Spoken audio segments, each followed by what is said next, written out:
তামোলপুৰ বজাৰত আহিছোঁ। ইয়াৰ লোকেল আম, ইয়াৰ পৰা 1 কিলো লৈছোঁ মই খাবৰ কাৰণে। কিয় গুৱাহাটীত চব আমবিলাক গেছ দিয়া হয়। এই মোৰ ইউটিউব চাই থকা বন্ধু বান্ধৱী মই আপোনালোকক নিব নোৱাৰিম দেই। আমাৰ আছাম ইঞ্জিনিয়াৰিঙত বহুত পকিছে, একদম তেলতে পকাই আৰু মই নিজৰ কাৰণে খাব লৈছোঁ ইয়াত। দাদা আমটো দিয়কচোন। এই আমটো ল'লোঁ, মোৰ ভিডিঅ' ধৰা মানুহ নাই দেই, আপোনালোকক কৈয়ে আছোঁ। এয়া আমাৰ এই আদিবাসী দাদা। এইবিলাক আমাৰ তামোলপুৰ বজাৰৰ পৰিৱেশ অলপ দেখুৱাইছোঁ। এইফালেও আছে আমাৰ তামোলপুৰ বজাৰ। ইয়াতে মিঠাই লৈছোঁ। এনেদৰে দোকানীটোৱে কেমেৰা কৰিব লগা হৈছে, মোৰ কেমেৰা কৰা মানুহ নাই। এই ঠাইখিনিতে মিঠাই বেপাৰী, আকৌ নাৰিকলৰ বেপাৰী আৰু এনেকৈ বৃদ্ধবিলাকো বজাৰ কৰিব আহে। এনেদৰে অলপ এইখিনি দেখালোঁ। এনেদৰে বন্ধু বান্ধৱী অলপ তামোলপুৰৰ বজাৰখন দেখুৱাওঁ আপোনালোকক। সেইফালে আমাৰ ৰঙিয়াৰ পৰা আহিলে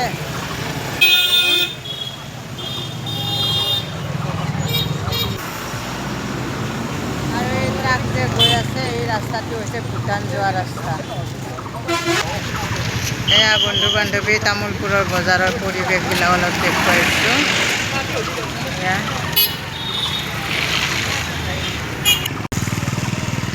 এই ৰাস্তাটোদি আমাৰ চণ্ডী বসুমতাৰী MLA যে আছিল, তেখেতৰ ঘৰ যাবলৈ পাৰে।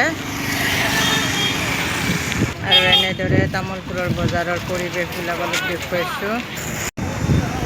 এই আনাৰসবিলাক ভূটান পাৰ্কিংত বিক্ৰী কৰা হয় আৰু এনেদৰে আমাৰ বড়ো মহিলাবিলাকে তামোলপুৰ বজাৰত বিক্ৰী কৰিবলৈ আনে। যথেষ্ট কষ্ট কৰে মহিলাবিলাকে, তাকেই অলপমান আপোনালোকক দেখুৱালোঁ। এনেদৰে এয়া ফুলৰ বজাৰ আছে আমাৰ ইয়াতে। বজাৰতে ফুলৰ পুলিবিলাক বিক্ৰী কৰা হয়। এই ধুনীয়া ছোৱালীজনী ফুল কিনি আছে। এনেদৰে এয়া বন্ধু বান্ধৱী তামোলপুৰ বজাৰত মহিলাবিলাকে কেনেদৰে কাপোৰবিলাক কিনি থাকে দেখুৱাইছোঁ অলপ। এয়া কাপোৰৰ বজাৰৰ পৰিৱেশ দেখুৱাইছোঁ। এয়া ধুনীয়া ধুনীয়া কাপোৰ আমাৰ তামোলপুৰ বজাৰৰ। এইবিলাক কাপোৰৰ বজাৰ। এই দাদাহঁতে মেক্সিবিলাক বিক্ৰী কৰে। ইমান ডেকা ল'ৰাই বেপাৰ বিজনেছ কৰিছে। এনেকুৱা হ'ব লাগে ডেকা ল'ৰা, টোপনি মাৰি থাকিব নালাগে। এয়া আমাৰ বজাৰৰ পৰিৱেশ। তামোলপুৰৰ মানুহবিলাকে এনে দোকানবিলাকত, মাৰ্কেটবিলাকত গৈ কিনে প্ৰায় কাপোৰ নিকিনে, ইয়াতে কিনে।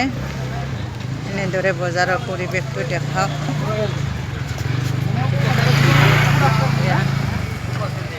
এয়া বজাৰৰ পৰিৱেশ।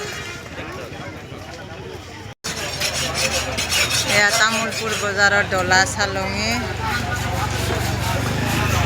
আৰু এইফালে দাও পিকাই আছে। আমাৰ ইয়াত দাওবিলাক গৰাবলৈ কাৰণে মানুহবিলাকে ঘৰৰ পৰা লৈ আহে ভাঙা চিঙা দাওবিলাক, আৰু ইয়াতে ধুনীয়াকৈ দাওবিলাক গৰাই দিয়ে। আৰু এইফালে ধাৰাই আছে ভাইটিটোৱে। ইমান কষ্ট কৰিছে দেই মানুহবিলাক। আন্টিয়ে মুড়িৰ লাৰু বনাই, এয়া মুড়িৰ লাৰু লৈছোঁ। এয়া মুড়ি বিক্ৰী কৰিবৰ কাৰণে। এনেদৰে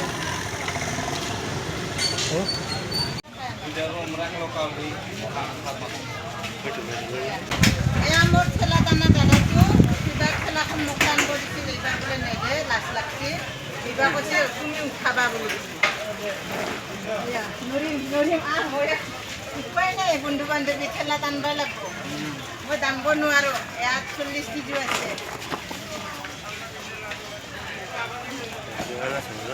টানি লৈ যাম না।